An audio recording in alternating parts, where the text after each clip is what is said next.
Rainmaker Voice, renungan bagi angkatan kerja muda Kristen. Tema kali ini adalah bagaimana hidup tanpa kekurangan, bagian keempat. Lukas pasal 6:38 berbunyi, berilah dan kamu akan diberi.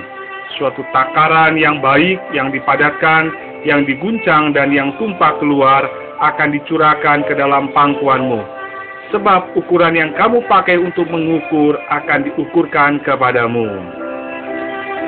Sebuah ayat yang sangat dihargai orang-orang Kristen adalah Filipi 4 ayat 19. Ayat ini mengajarkan hal yang sama.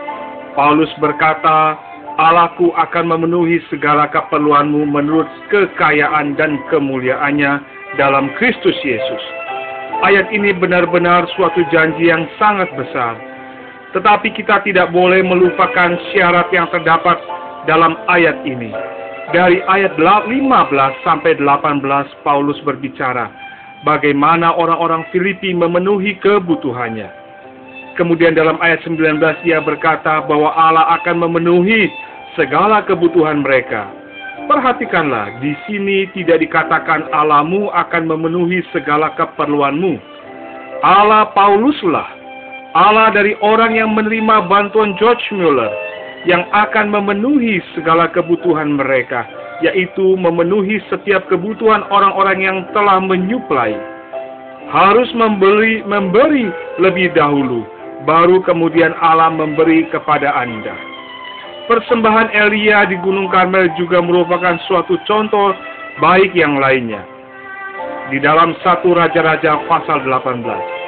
Seorang saudari yang tua di dalam Tuhan pernah berkata, jikalau Elia tidak menuangkan air, maka air dari langit tidak akan datang, dari langit tidak akan turun. Pada masa itu kekeringan telah berlangsung 3,5 tahun. Tidak ada air di seluruh penjuru negeri itu. Bahkan raja sendiri mencari rumput untuk ternaknya. Bisa dibayangkan betapa seriusnya kekeringan pada masa itu. Betapa berharganya air. Mereka membutuhkan air, tetapi ketika Elia mempersembahkan kurban, ia menuangkan air berkali-kali. Bahkan sampai 12 buyung penuh ke atas korban bakaran. Dikatakan dalam Alkitab bahwa air mengalir di sekeliling mezbah dan ia juga memenuhi parit dengan air. Ayat 35.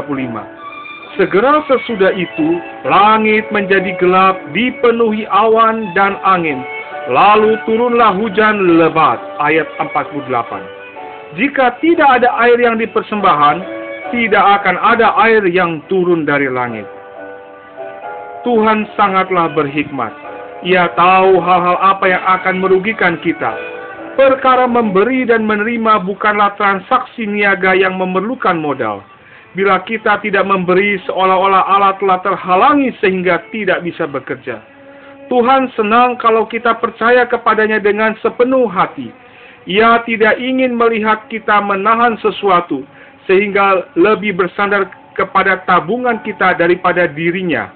Tuhan juga senang melihat kita mengasihi anak-anaknya dan ciptaannya.